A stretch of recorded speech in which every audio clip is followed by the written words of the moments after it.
Mayak eggs are a popular Korean side dish that are renowned for just how delicious they are. So tasty, in fact, that Mayak egg literally translates to drug eggs in Korean, which is a testament to just how addicted they are, as it's almost impossible to stop at just one. The eggs are boiled so the yolks are a soft, custard-like, almost jammy consistency, and then marinated in this perfect balance of savoury, spicy, and slightly sweet flavours, creating an irresistible taste that I think you'll find very hard to say no to. So let's get started on the marinade. The first thing we're going to make is a simple stock for our marinade using kombu and shiitake. Place a couple of dried shiitake into a pan and pour over 500 grams of cold water. Then place the pan onto the hob and gently heat the water and the shiitakes to a low simmer. Once they're simmering, remove the pan from the heat and add a few strips of kombu to the shiitake water and leave to cool, preferably overnight. Now, instead of doing this, you could just use water, but let me tell you why you shouldn't. The shiitake mushrooms and the kombu are key ingredients here that work together in synergy to significantly enhance that umami and depth of flavour in the marinade for these Mayak eggs. Simply put, the shiitake brings the guanylate and the kombu brings the glutamate. And when these two combine, they create this sort of megazord of flavour, increasing the perception of that umami flavour by 8 or 9 times compared to just using glutamate on its own. And when it comes to marinades, it's well worth boosting the flavour any way you can. So if you can, skip the water and try giving this stock a go. Once the stock is cooled and had a chance to rehydrate everything properly and get all those flavours infused in there, strain it through a sieve to remove the kombu and the shiitake and pour 250 grams into a mixing bowl for the marinade. Add 250 grams of soy sauce to the stock as well as 125 grams of clear runny honey. This little mix is going to give us that umami packed, salty, sweet base to that marinade. For the aromats for the marinade, we're using a small but powerful selection of ingredients. First, spring onion. We're only after the green top, so slice them down to the white bit, save it for something else later, and add the green part to the bowl. Next, peel and dice half a white onion, running your knife through it several times to create a nice fine mince, and toss it in the marinade. Then finally dice some chili. I'd recommend using red and green chilies for a little balance of colour, but really you can use whatever you can get your hands on. We're just after a little heat. Once the chilies are in, crush a few garlic cloves and add them to the marinade. I'm using a microplane here to do the job of turning it into a bit of a paste, but a garlic press or even finely chopping the garlic will do perfectly. Next up, coriander. Now it's going to sound like a bit of chefy bullshit, but I'm only using the stalks. The reason is the stalks are absolutely packed with flavour and stay firm in the marinade, unlike the leaves, which would just go a bit soft and floppy. So I pick the leaves off, save them for something else, finally dice the stalks and add them to the bowl. But if you can't be arsed with all this fiddle, then feel free just to chop it all up, leaves and all. Finally, sesame seeds, which have been toasted in the oven until golden brown to give them that sort of deep, unique aroma that adds that distinct, nutty dimension to the marinade. Give everything a good mix together and then put it to one side until you need it. Now for the eggs, use the best quality eggs you can. My personal favourite are these St. New eggs. They are free range, consistently great quality and taste delicious. And they also have this deep, rich orange yolk that is to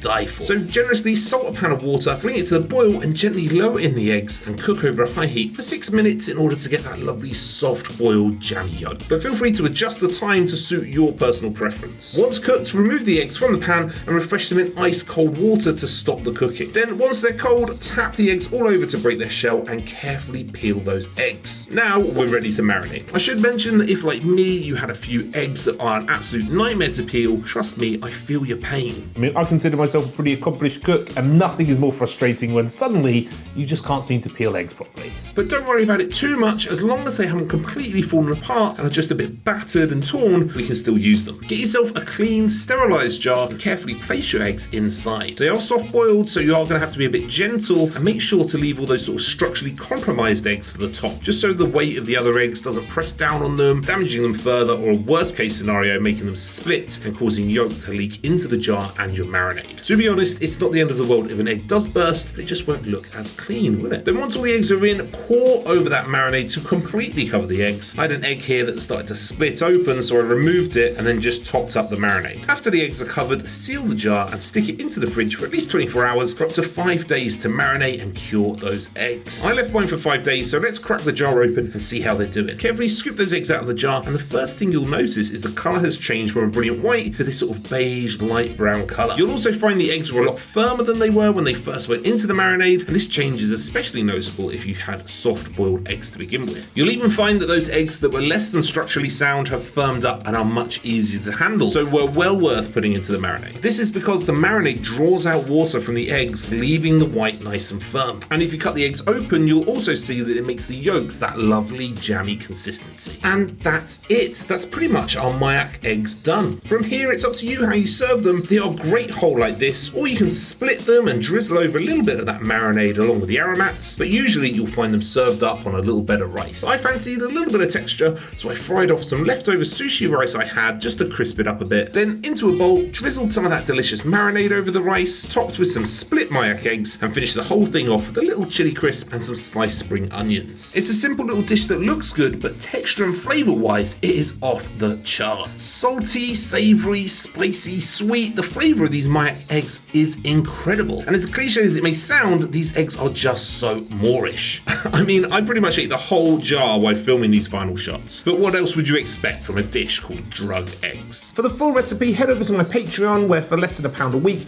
you get access to all my recipes, including these Mayak eggs. It's a great way to support the channel, and if you already do, I can't thank you enough.